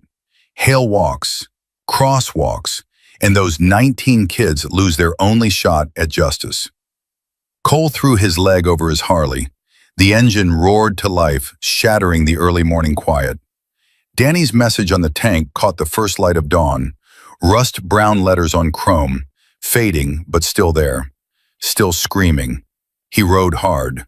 40 minutes back to the compound, pushing the Harley past 90 on empty straightaways. The Texas sunrise burned across the horizon behind him, throwing his shadow long and dark against the road. He found Coleman standing outside the main house, coffee in hand, directing her team. She saw him coming and her face tightened. "Brennan, I told you 18 hours. Not about the boy. This can't wait." He looked around, agents everywhere. Any one of them could report to Marsh. "We need to talk, just you and me, right now." Something in his tone cut through Coleman's professional resistance. She set down her coffee and followed him to the far side of the property, out of earshot. "What is it?" "The encrypted files on Hale's laptop. My tech found a hidden client list. Every buyer in the network. Names, dates, payment amounts." "That's excellent. That's exactly what we need for—" "Robert Marsh is on the list." Coleman stopped walking. She stopped breathing. For 3 full seconds she stood perfectly still, and Cole watched something shatter behind her eyes. "Say that again." "Supervisory Special Agent Robert Marsh, Dallas Field Office. 12 transactions over 4 years. He's a buyer, Coleman. He's been buying children from Cross's network, and he's the one who killed the investigation into Danny's disappearance. Closed the case after 2 weeks." Coleman's coffee cup hit the ground. She didn't notice. "That's my boss, Brennan. That's my direct supervisor. I report to him. Every case, every lead, every piece of evidence I've gathered for 2 years. He's seen all of it. Which is why your cases kept falling apart." "Oh, God." Coleman pressed her hands to her face. "Oh, God, the Martinez case last year. We had a witness, a solid witness, and she recanted overnight. I couldn't understand why. And the Thompson raid, we showed up and the house was empty. Cleared out hours before we arrived. I thought we had a leak. I spent months investigating my own team." "You did have a leak. It was above your team." Coleman lowered her hands. Her face had transformed. The professional composure was gone. What replaced it was something Cole recognized from his own mirror. The fury of someone who'd been betrayed by the institution they served. "The evidence," she said. "If Marsh accesses that laptop—" "He won't. You have the backup drive I gave you, and my tech has a second clone stored offline. 3 copies of everything. Marsh can't destroy all of them. I need to go above him. Way above him. Deputy Director isn't enough. This goes to the Attorney General." "Then go. Today. Now. Don't file reports. Don't enter anything in your system. Get on a plane to Washington and put that drive in the AG's hands personally." Coleman looked at him, really looked at him, and Cole saw the moment she decided to trust a biker more than her own institution. "Guard those children, Brennan. Don't let anyone move them from that shelter until you hear from me directly. Not my team, not local PD, not Child Protective Services. Nobody. Nobody touches those kids. I'll be in Washington by tonight." She started walking, then turned back. "Brennan, if Marsh finds out what we know before I reach the AG, those children become targets. Witnesses to eliminate. Do you understand?" "I understand. And Coleman, I've got 52 men who will die before they let anyone near those kids." Coleman held his gaze. "I believe you." She walked away, got in her SUV, pulled out of the compound alone, headed east toward the airport. Cole watched her go. Then he pulled out his phone and called Brick. "Lock down the shelter, nobody in or out without my approval. Post guards at every entrance, full rotation. And Brick, arm up. This just got a lot more dangerous." "What happened?" "The rot goes higher than we thought, all the way to the FBI." Silence. Then Brick's voice, hard as iron. "Let them come. They'll find out what happens when you threaten kids on our watch." Cole hung up, looked at the compound one last time. This place that had been a factory of suffering was now evidence. files and photographs, and the ghosts of children who'd passed through its doors. Somewhere in Dallas, a man named Nathaniel Cross was waking up to a normal morning. Coffee, newspaper, the routine of a billionaire who believed himself untouchable. He didn't know yet, but he would. Coleman made it to Washington. Cole knew because she called him from a payphone in 2024 at Reagan National Airport. I'm meeting the Attorney General in 2 hours. Off the books, a personal favor from someone who owes me one. And Marsh? Still in Dallas, still in the dark. But Cole, I checked the access logs before I left. Someone queried Hale's case file this morning at 6:14 a.m. The query came from Marsh's terminal. Cole's grip tightened on the phone. He knows. He knows something happened. He doesn't know what, not yet, but he'll start pulling threads. And when he realizes the laptop is in federal custody and he can't get to it, he'll panic. Panicked men do dangerous things. Watch those children. Cole hung up and walked back inside the shelter. Brick had already transformed the building into a fortress. 4 men at the front, 4 at the back, 2 on the roof. The rest rotating in 4-hour shifts. Every vehicle approaching the shelter was logged. Every face photographed. Rosa stood in the kitchen, scrambling eggs for the 15th time that day. She looked at Cole and read his face like a book. How bad? Bad enough that we're staying. For how long? As long as it takes. Danny was sitting at the kitchen table, drawing. Rosa had found crayons and paper, and the boy had been drawing non-stop for 3 hours. Cole looked over his shoulder and felt his stomach drop. The drawings were precise for a 5-year-old, disturbingly precise. A blue van, a house with a red door, small figures in a row, and in every drawing a large figure standing over the small ones. The large figure always had the same detail, a watch on his wrist, big, prominent, the way a child would remember a rich man's watch. Cross. Danny was drawing cross. Boss. Brick appeared in the doorway, his face tight. We've got a car, black sedan, tinted windows, been sitting at the end of the road for 20 minutes, not moving. Cole moved to the window. He couldn't see the car from this angle, but he trusted Brick's eyes. Plates? Coyote's running them now. Cole's phone buzzed. Coyote texting from the roof. Government plates, federal pool vehicle, Dallas field office. Marsh hadn't just pulled threads. He'd sent someone. How many in the car? 2, Brick said. Both front seats, just sitting there. Cole's mind raced. If Marsh had sent agents to the shelter, it meant he'd already connected the compound raid to the children's location. That meant someone had talked. Or Marsh had accessed tracking data from Coleman's team. They're not coming in, Cole said. They're watching, reporting back. What do we do? Nothing changes. They sit, we sit. But get Dallas. I need him to monitor federal communications. If Marsh is making moves, I want to know about them before they happen. Dallas set up in the church's back office. Laptop open, scanner running. Within 30 minutes, he had something. Cole, I'm picking up encrypted radio traffic on a federal frequency. It's coded, but the pattern matches a tactical channel. Someone is coordinating a team. How many? Can't tell from the traffic alone, but the communication bursts are increasing. Every 5 minutes now. That's pre-operational tempo. They're planning a move on the shelter. That's what it looks like.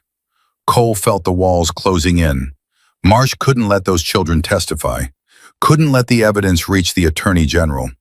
He was going to send a team, legitimate federal agents following illegal orders from a corrupt supervisor, to seize the children under some fabricated legal authority. Dallas, can you get Coleman? Her phone's off. She's probably in the meeting. Then we're on our own until she comes through. Cole gathered his officers. Brick, Coyote, Doc Wheeler, Dallas. They stood in the shelter's narrow hallway, voices low, the sounds of children eating and drawing drifting through the walls. Here's where we are. Marsh knows about the shelter. He's got eyes on us and he's coordinating something. Probably a team to come in with federal authority and take the kids. If that happens, the children disappear into the system, evidence gets lost, and Cross walks. Can they do that? Doc Wheeler asked. Just take the kids? With the right paperwork, they can do anything. Emergency custody order, national security hold, protective relocation. Marsh has access to a dozen legal tools that would let him walk in here and remove those children, and we'd have no legal standing to stop him. Legal standing? Brick cracked his knuckles. Cole, I don't give a damn about legal standing. Nobody is taking those kids. If we obstruct federal agents, we go to prison. All of us. And then who protects the children? Silence. The impossible math of the situation settled over them. There's another way, Dallas said. Everyone looked at him. We don't fight them. We make it so they can't find the kids. They already know where we are. They know where the shelter is, but the kids don't have to be here when they arrive. Cole understood instantly. We move them. Right now, before that team deploys. Multiple vehicles, multiple locations. Rosa's network, she's got contacts at churches and safe houses across the panhandle. Scatter the children. No central location. No single point of failure. These kids have been through hell, Dallas. We're going to load them in vehicles again and ship them to strangers? Not strangers. Rosa's people. Vetted. Trusted. And it's temporary, just until Coleman secures the AG's involvement and Marsh is neutralized. Cole looked through the doorway at Danny. The boy was still drawing. Marcus sat beside him now, watching over him the way he'd done in the basement. Two children bound together by shared suffering. Danny stays with me, Cole said. Non-negotiable. And Marcus? With me too. They don't separate. What about the others? Cole turned to Doc Wheeler. Can they travel? Physically, yes. Emotionally, Doc Wheeler shook his head. We're asking traumatized children to trust adults one more time, after everything they've been through. I know what we're asking, but the alternative is worse. Rosa was already moving when Cole found her. She'd overheard enough to understand. I've got 3 safe houses within an hour's drive, she said. 2 churches and a women's shelter run by a friend of mine in Canyon. All discreet, all trustworthy. Can you coordinate it? I've been coordinating things like this for 20 years, Cole. Before you were riding motorcycles, I was smuggling women out of bad situations in the middle of the night. Give me 30 minutes. She made calls from a burner phone Dallas provided. Quick, coded conversations in Spanish and English. Within 20 minutes, she had placements for all 17 children, minus Danny and Marcus, who would stay with Cole. The hardest part was the children. Cole knelt in front of the group. 17 faces looked back at him. Some scared, some blank, some too exhausted to feel anything at all. Gracie sat in Marcus's lap, her bandaged legs dangling, her thumb in her mouth. I know you're tired, Cole said. I know you've been moved around too many times by too many people. And I know it's hard to believe that this time is different. But I need you to trust me one more time. Some very bad people know where this place is, and we need to move you somewhere safer. It's not far, and it's not forever, just for a little while. A girl, maybe 10, with dark circles under her eyes, raised her hand. Are the bad people coming back for us? Not if I can help it. That's not a promise. Smart kid. Cole looked at her. You're right, it's not a promise. Here's what I can promise. 50 men in leather vests are going to stand between you and anyone who tries to hurt you. That's a promise. The girl studied him, then nodded. Okay. They moved fast. 3 vehicles, 3 destinations. Hell's Angels escorting each one. Rosa rode with the largest group, her presence calming the children in ways that Cole's couldn't. She had a gift, the kind of warmth that penetrated even the deepest freeze of trauma. Brick personally carried Gracie to the vehicle. The 4-year-old clung to his neck, and Brick held her like she was made of glass. He looked at Cole over the child's head, and his eyes said everything. I will burn this world down before I let anyone touch her again. Within 40 minutes, the shelter was empty. Just Cole, Danny, Marcus, Dallas, and 4 Hells Angels holding position. Now what? Dallas asked. Now we wait for Coleman, and we pray she got through. They didn't have to wait long. At 3:17 p.m., the black sedan at the end of the road started its engine. 3 more vehicles appeared, 2 black SUVs and a van. They approached the shelter in formation. Here they come, Coyote reported from the roof. Cole stepped outside. Danny was behind him, holding Marcus's hand. Cole had considered hiding the boys, but Danny had refused to let go of Cole's vest, and Cole wasn't going to pry a traumatized child's fingers loose twice in 1 week. The vehicle stopped. Doors opened. 8 men in tactical gear, FBI windbreakers, weapons holstered but visible. A man in a suit stepped out of the lead vehicle. Tall, silver hair, expensive watch. Not Cross, too young, but cut from the same cloth. Cole Brennan? Who's asking? Special Agent Davis, FBI, Dallas Field Office. We have a federal custody order for 19 minor children currently in your care. I need you to produce them immediately. Cole didn't move. On whose authority? Supervisory Special Agent Robert Marsh. The order is signed by a federal judge. Which judge? Davis hesitated. Judge Hammond, Eastern District of Texas. Dallas, listening through an earpiece, whispered in Cole's ear, Hammond, he's on Hale's client list. He's one of Cross's judges. A corrupt judge signing an order for a corrupt agent to seize trafficking victims. The system eating itself. The children aren't here, Cole said. Davis blinked. Excuse me? They've been relocated, for their safety. Mr. Brennan, I have a federal order, signed by a compromised judge, issued by a compromised agent. I'm not complying. Davis's hand moved toward his holster. Behind Cole, 4 Hells Angels stepped into view. Not threatening, just present. You're obstructing a federal operation, Davis said. I can arrest you right now. You can try, but before you do, you might want to check your phone. Davis frowned, then his phone rang. He answered. Cole watched his face change. Confusion first, then shock, then the rapid paling of a man who realized he was standing on the wrong side of history. Yes, ma'am. Understood. Immediately. He hung up, stared at Cole. That was Deputy Attorney General Patricia Wells. She's ordering us to stand down and return to Dallas immediately. SSA Marsh has been placed on administrative leave pending investigation. Davis swallowed. She also said to tell you, Coleman says thank you. Coleman had made it. The AG had listened. Marsh was done. Davis and his team left. The vehicles reversed, turned, and disappeared down the road. Cole watched them go. His hands were shaking, not from fear, from the release of a tension so enormous he hadn't realized it was crushing him until it lifted. Cole, Marcus's voice, small but steady. Cole looked down. Danny was pressed against his leg. Marcus stood beside him, the older boy's hand on Danny's shoulder. Is it really over now? Yeah, Marcus, this part is really over. What about the man with the watch? He's next.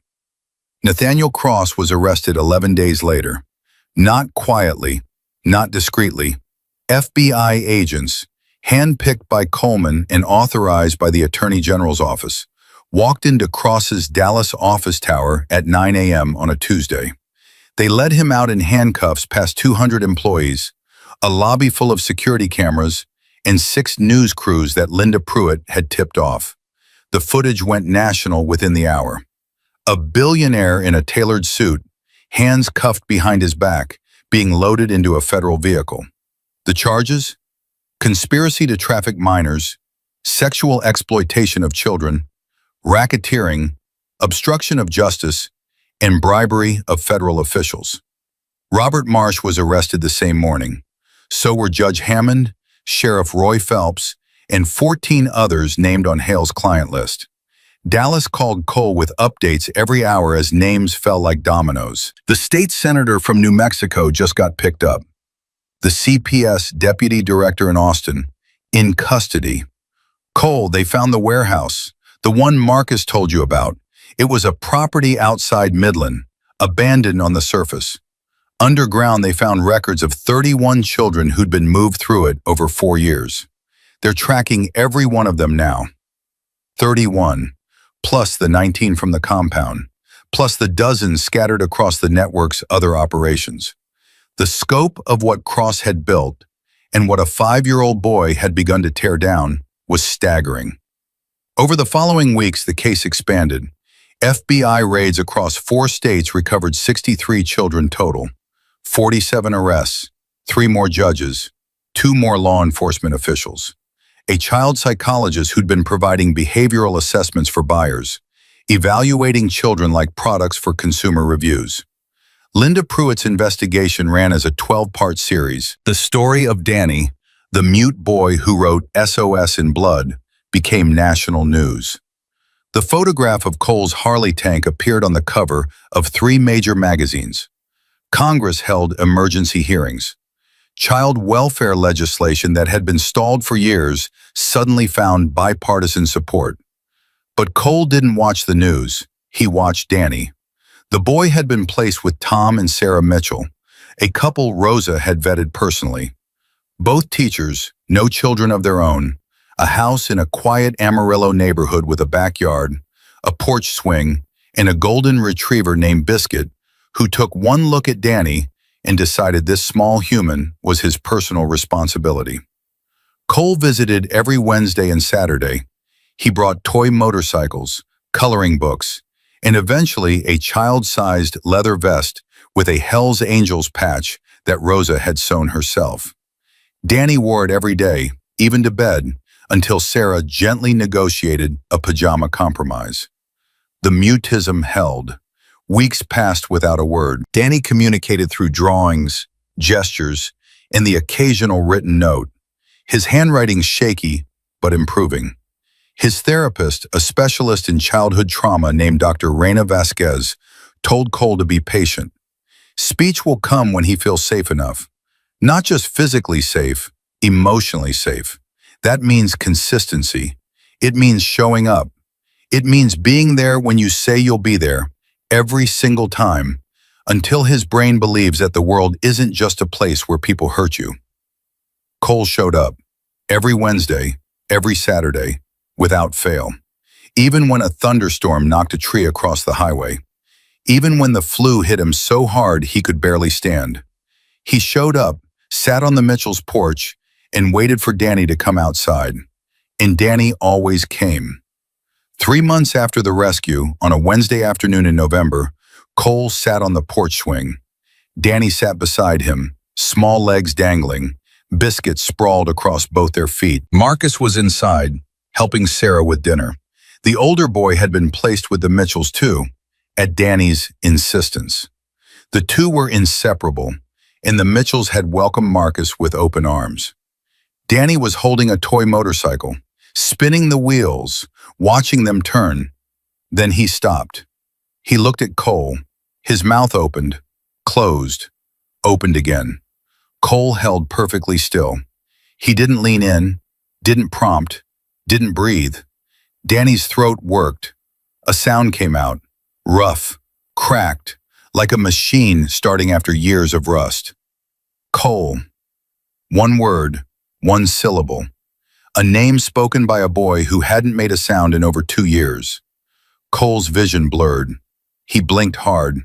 His hands gripped the porch swing chain so tight the metal bit into his palms. "Yeah, buddy, I'm right here." Danny nodded. Then, as if one word had broken a dam, another followed. Quieter, almost a whisper. "Stay." "I'm not going anywhere, Danny. Not ever." Danny leaned against him. The toy motorcycle fell into his lap. Biscuit raised his head, licked Danny's foot, and settled back down. Inside, Marcus appeared at the window. He'd heard. His face crumpled, 12 years of armor falling away in an instant, and Sarah Mitchell put her arms around him as he cried for the first time since the basement. Cole sat on that porch swing with a 5-year-old pressed against his side and let his own tears fall.